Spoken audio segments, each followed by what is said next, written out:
Welcome to another episode of Peep Peep's Corner. And in this episode, I want to give you a grand tour of my studio here in Las Vegas and just kind of walk through the different gear I have, some of the way things are laid out so you can get an idea of basically what I use and play with on a day-to-day basis. All right, so I'm going to turn this camera around in just a second and we'll get the tour started. Okay, so I am now at the top of the stairs in our home here in Las Vegas. And, well, there's a stairway right there. I just came up. And the first thing you run into when you come up here is my amp section here. So you can see that I've got my Line 6 DT50, little Behringer 4x12 cabinet down there. I've also got a Line 6 Spider 4, 75 watt. I got that just a little bit ago, and I'm planning on using that if I ever decide to, get back out to playing on the cover band, those kind of things. Little Behringer acoustic amp. It's the Acoustasonic ACX 900. And then my Pod HD 500X. The brains behind my my sound, basically. Whenever I'm playing live, or I also use that to record with too. It's a great piece of equipment. But and then over here next to that, you've got basically the administrative section of the office, filing cabinet, printer. Here's my pseudo NAS array, whatever you want to call it. That it's a series of Western Digital 3 terabyte drives, all hooked up to the network, and some of them serve up for the serve purposes for a backup, because I back up all the music, photography work I do, audio work, video work, all that gets backed up to one of those drives in particular. Some of them serve up movies and TV shows throughout the house, things like that. Another little filing cabinet area here. We'll keep the paper for the printer and notebooks and things like that. A little receipt box, stuff like that. And this is the little chill out area. Got the couch, my record collection, my record player up there hooked up to the receiver, a couple of Polk audio speakers, sound really good for playing LPs on, and well, gun cabinet. We'll get into detail about that. There's the camera, and there's a TV up here that doesn't have cable hooked up to it, but I can stream, all the TV shows that I have saved on these NASs here, or the movies, whatever, and sit up here and enjoy those while I'm taking a break. So it's a pretty nice couch. And then over here is the recording section, or the mixing desk, and we'll get into detail about the equipment on there as well. A lot of pictures on the walls. I love having paintings and pictures of the wall. Some family stuff, old gig stuff, a little Beyond the Sea production sign that I made a long time ago. And then over here is just where I keep some of the gear. A couple of mic stands, mic stand with a dual mic heads on it. Here's the vocal mic. Guitar racks over here. I've got my MIDI controller here, and another poster there. A couple of guitars hanging on the walls up there. So, okay. So that's a brief overview. I'm going to go ahead and break it down a little bit more. Going to kind of go gear by gear and show you what I've got here to play with. All right. We'll see you in a bit. Okay, so let's talk about guitars. And what we've got here is an Agile 2000 Les Paul copy guitar.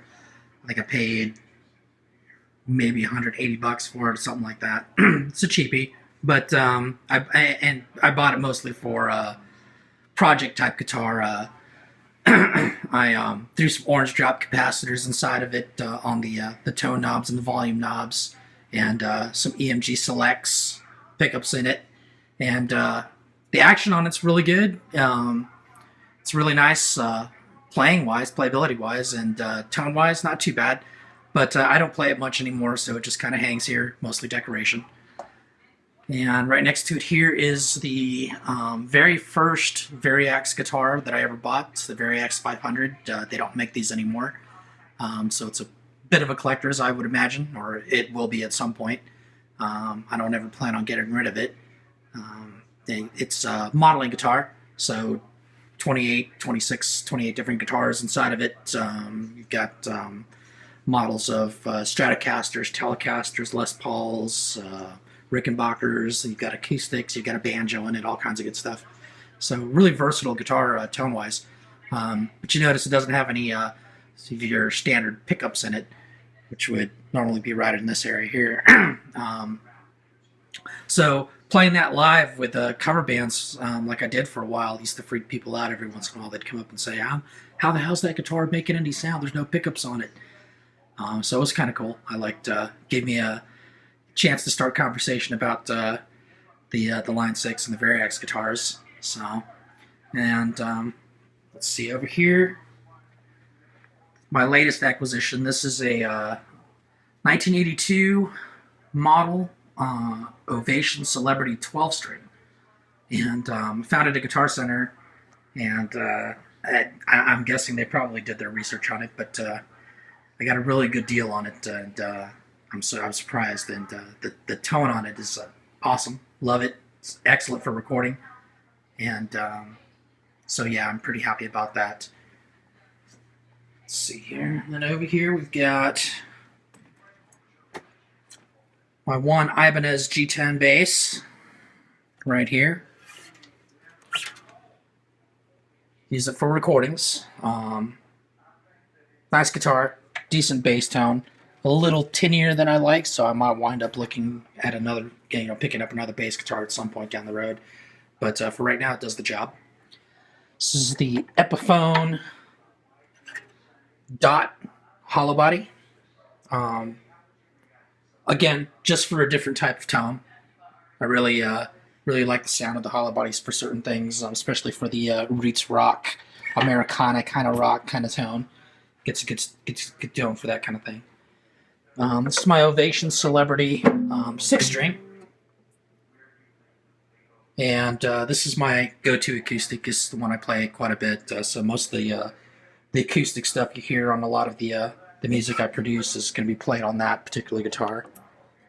This is my James Tyler Variax, my updated version of the Variax guitar, and has the same modeling as the 500, the one we see on the wall over there, but this time around they decided to put actual pickups on it so you can play it just like a regular guitar.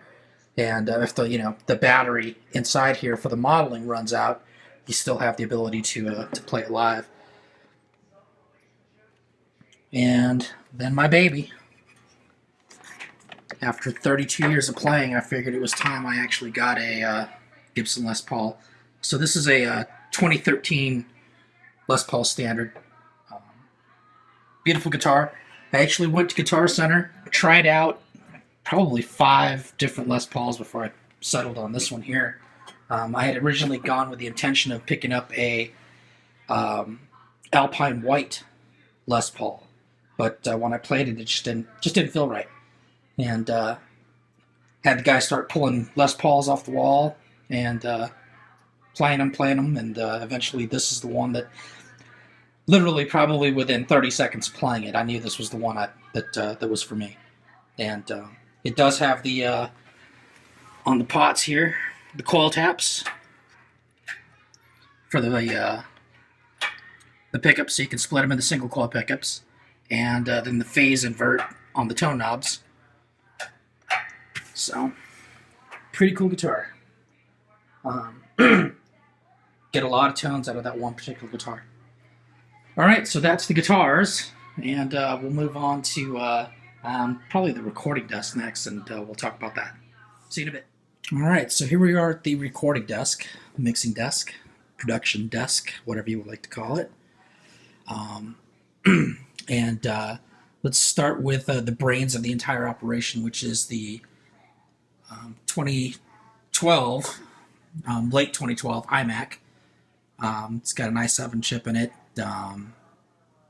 And before we moved from Phoenix or Santan Valley, Arizona to Las Vegas, I took it into a Mac specialist in Tempe, and had him max out the RAM for me. So it's got 32 gigs of RAM, and he put a 1 terabyte SSD drive in it.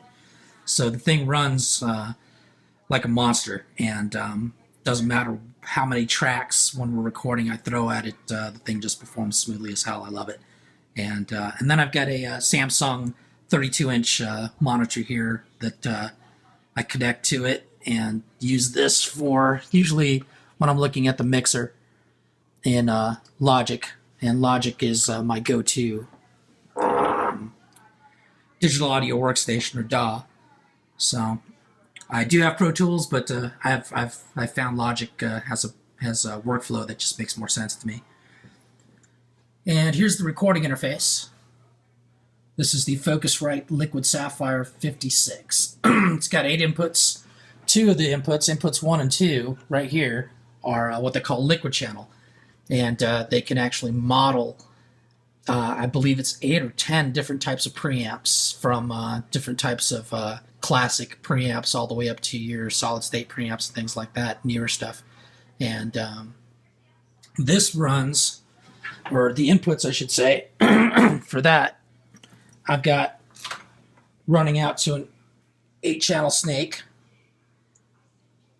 And the reason I got that is because when recording drums, I wanted to be able to run 8 channels or 8 mics into this second room here where we have the drum set up. So I could actually run 8 mics in here, and I can run 8 mics in here, mic up the drums, and then do all my recording out here. And I can shut the door a little bit and have a little bit of an example of muffling for recording purposes. I definitely still, with the particular drummer whose drum set this is, which is Ted. His name's Ted, and he's from Longshot.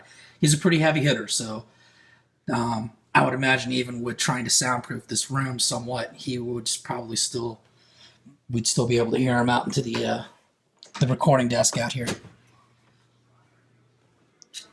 All right, so monitor-wise, got the Yamaha HS80s, and love these monitors. I don't think I'll mix on anything else other than these going forward. Just love the sound of them. They're very, they've got a very flat response, and you can actually custom set the frequency response on the back of these to match your particular studio situation, which is really cool.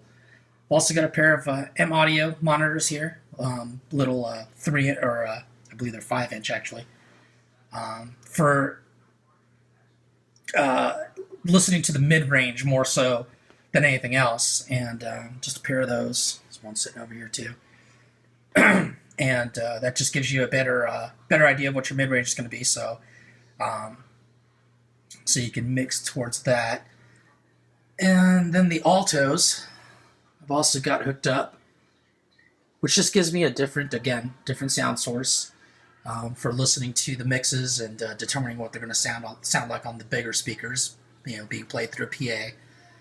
And of course, you also want a set of earbuds too, because that's how most people listen to their music nowadays. So, you mix here on these, mix on these, play back on those, listen to it, play back on those, and then play back on your earbuds.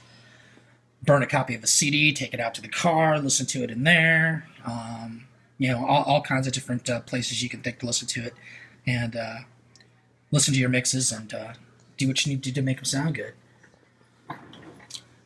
Okay, so the mixing desk here is a Mackie. This is the MCU Pro. At least this part of it is here. This is an extension of the MCU Pro. You can actually add another 2 more of these. I believe you can add 3 to give yourself 32 channels to mix with. But this controls Logic. When I have Logic up, this controls Logic, or Pro Tools too. It'll control Pro Tools as well. And then down here,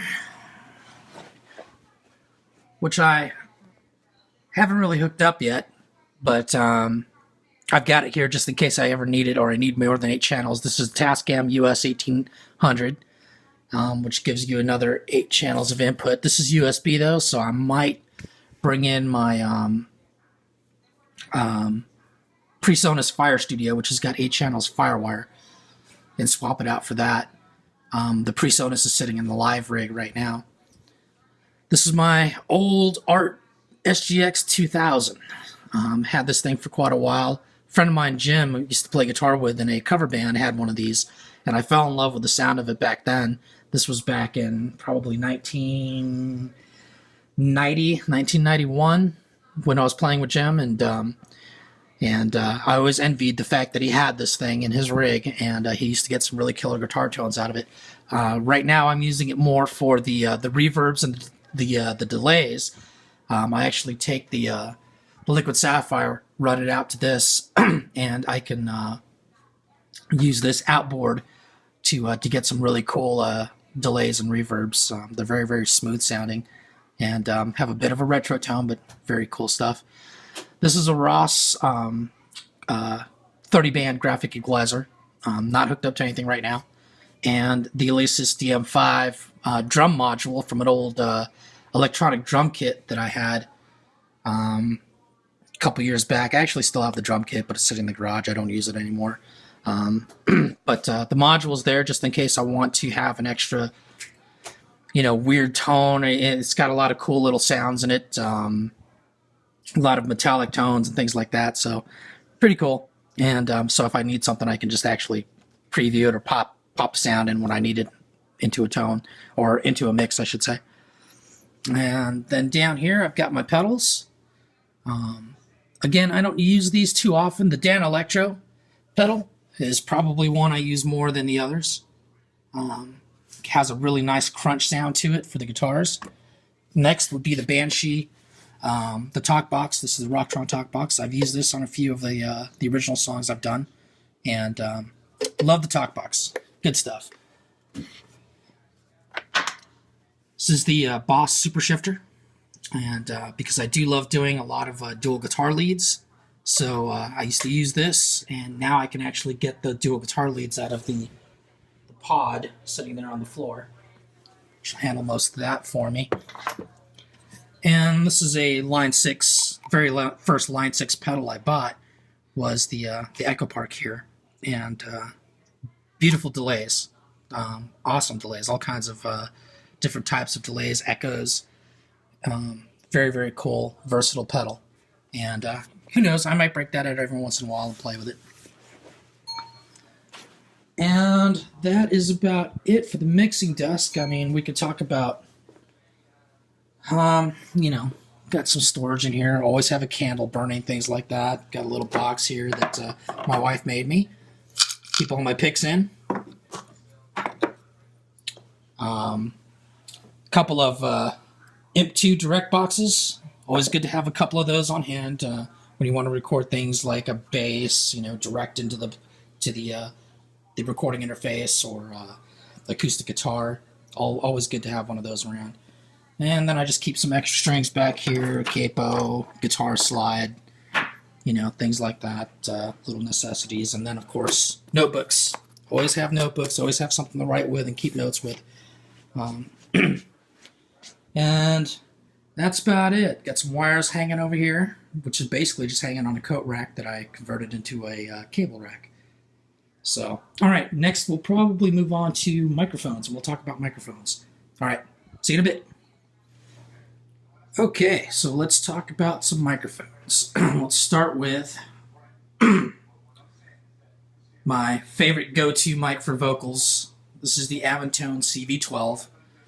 And for vocals, any kind of acoustic instrument, I recently just had a young girl over here that plays violin, and we were thinking about maybe doing some violin and blending some violin into some rock type tones. And I had her play a little piece, and I recorded it with this particular mic, and it just sounded phenomenal. I loved it.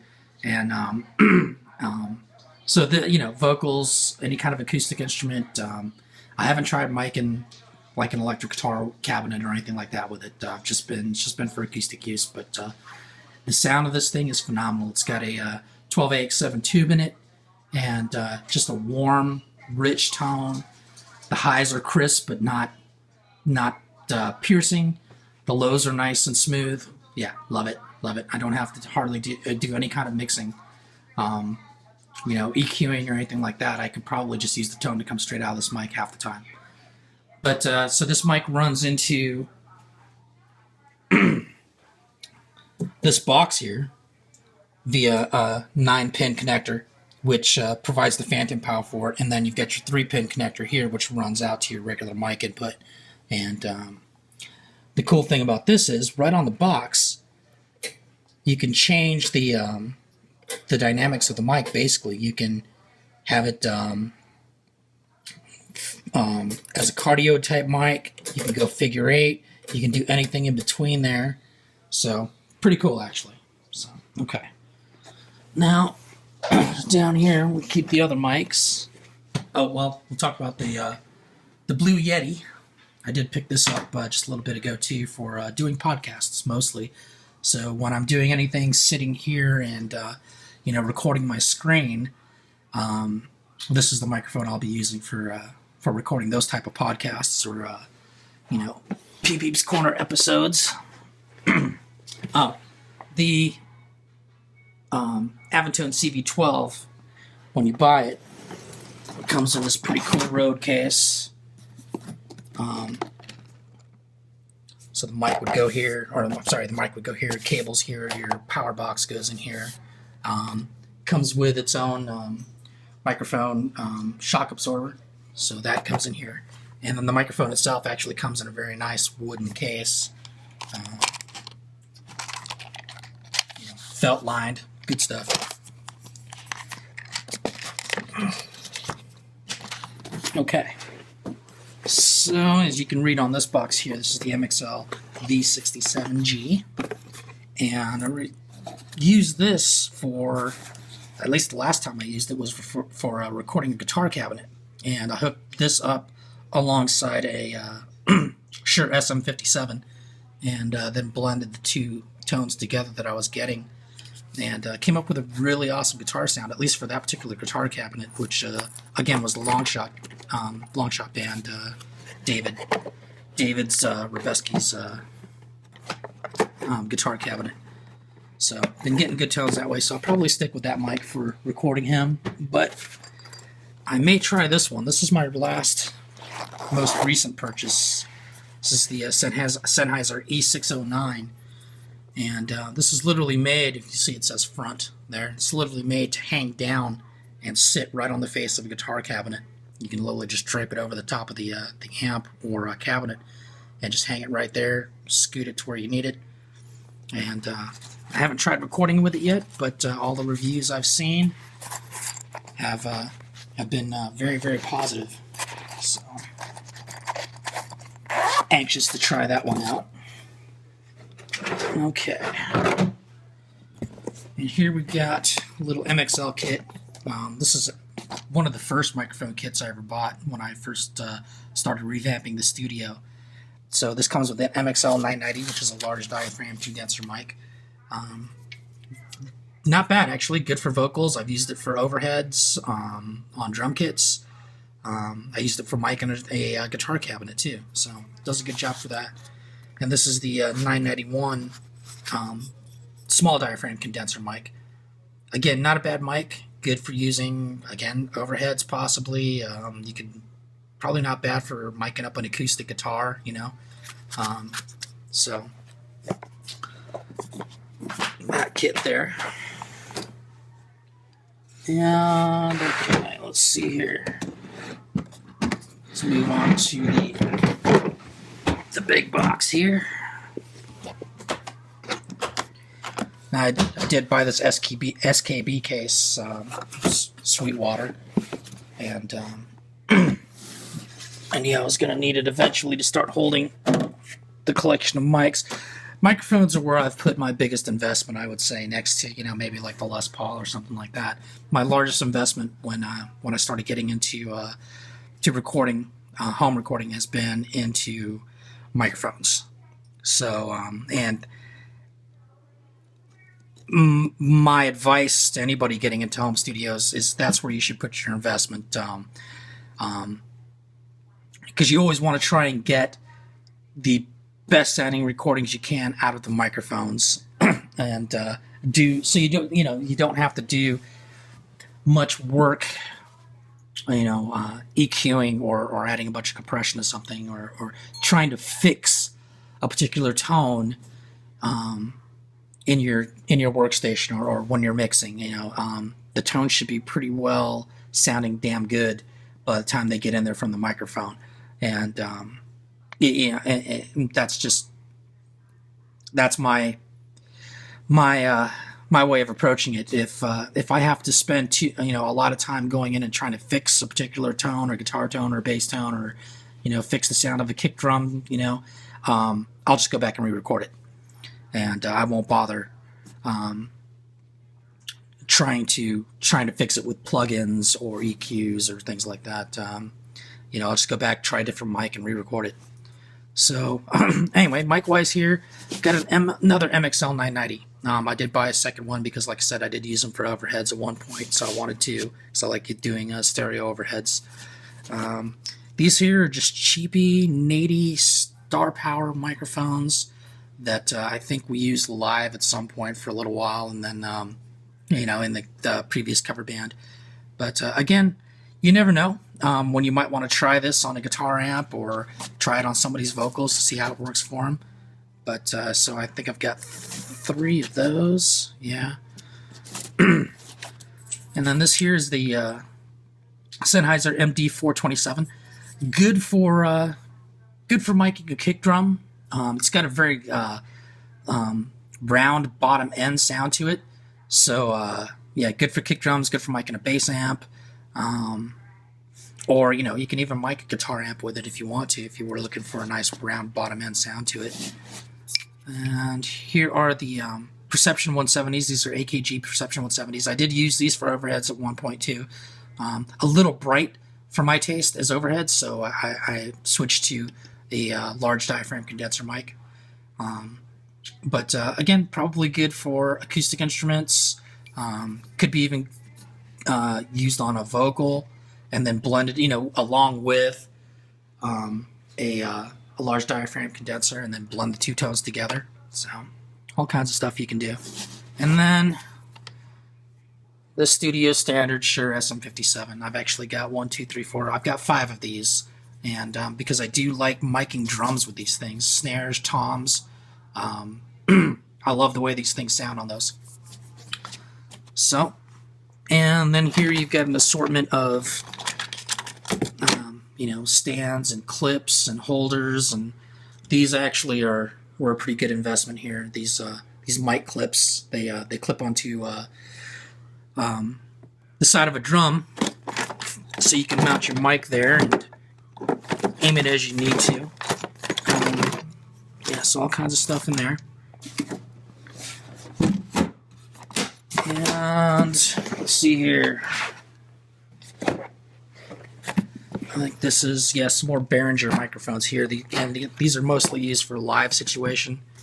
They've got a little on-off switch on them. Not the most expensive things, cheapy kind of things, but actually very good sound.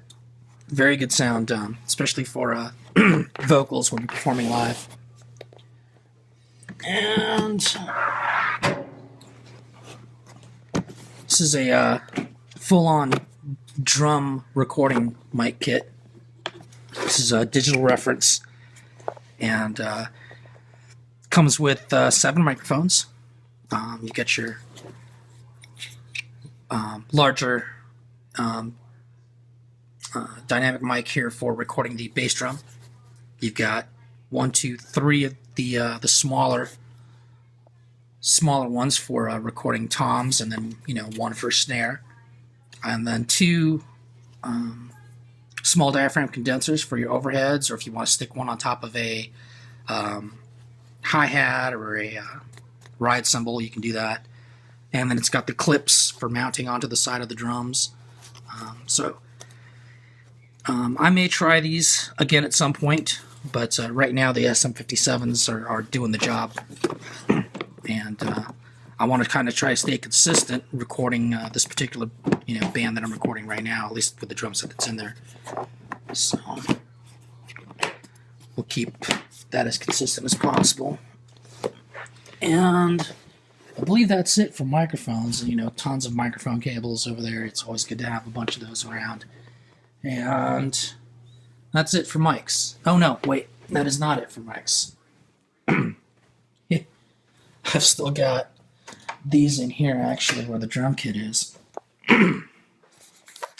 So these are the overheads I used last time. These are Sterling Audio ST51 large diaphragm condenser microphones, and I love the sound I was getting, at least in this particular room with this particular drum set, from those mics as overheads. They did a really phenomenal job. I barely had to do any kind of mixing with the overhead sound that I got out of those. And then for the kick drum, the Shure Beta 52A. Oops, there we go. This big boy right here. Usually set this anywhere between, in this particular, again, with this particular kick drum, anywhere between 1 inch to 2 inches inside, facing right at the beater, so I can get a nice snap. And then the microphone itself actually picks up a nice round bottom end sound from the rest of the kit, or rest of the drum in there. And that's it. That's it for microphones. Okay, so we'll figure out something to move on to next, but we'll see you in a bit. Bye. Okay, just a quick note about my my MIDI controller here. This is the M-Audio Keystation 61ES, and I've had this thing for, God, I don't know, probably 6 years now, and it does the job. I don't need anything more, really. I'm not the greatest key player or piano player. I can get in there, play a little line, and the cool thing is with MIDI, if I can play it once right, I can go in, move the notes around, fix it the way I want it to be, and then just copy and paste as many of those as I need, as many of those little lines as I need. So that's the audio workstation right there, the M-Audio. Okay, so just another last note. I did put a pretty good investment in this desk here, and again, I got the desk from Sweetwater. I order most of the things. If I'm going to order something online, it's going to be from Sweetwater. They set you up with one sales rep, and I just got lucky, I guess, first time out. The guy that I work with is a excellent sales rep. He even calls every once a month or so, not to try and sell me anything, but just to kind of check in and see how things are going with the music recording, and maybe let me know about some kind of special deals that are coming down the line. So good company, and I don't mind saying that that I feel like I would partner with them before anybody else at this point. But you want to make sure you have a nice desk for everything set up. Get yourself a nice chair. So I've got this one here, and then I've got a smaller one here that I use when I'm playing the keys.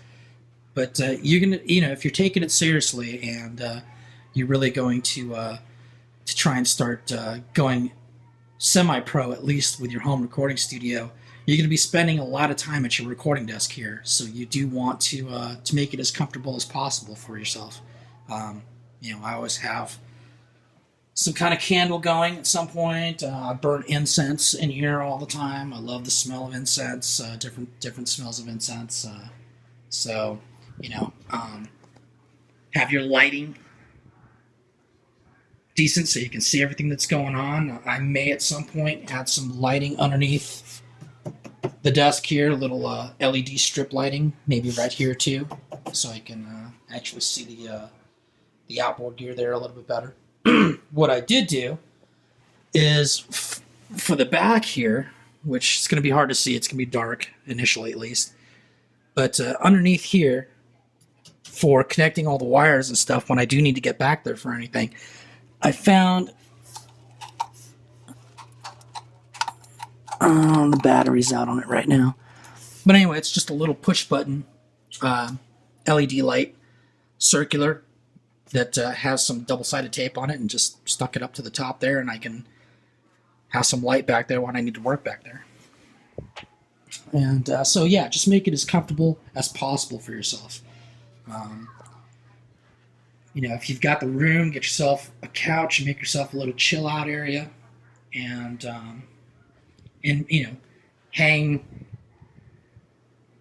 whatever pictures you have or paintings or whatever. Not only are they gonna make it look cool and make it more comfortable for yourself with your own kind of style going on, but you're also going to have a little sound absorption on the walls with these things up here. If you can't afford to go out and buy a bunch of Auralex to soundproof your studio, something like this does help. Having a bunch of photos and stuff around, and a couch, things like that. So anyway, that is a tour of the studio. Hope you all enjoyed it. If you have any questions, don't hesitate to ask. You can ask your questions in the comments below, or ask me questions on Facebook. If you like the stuff you're seeing, please subscribe to the channel. And that's it. Hope you guys had a great weekend. Hope you have a good week coming up. We'll see you next time.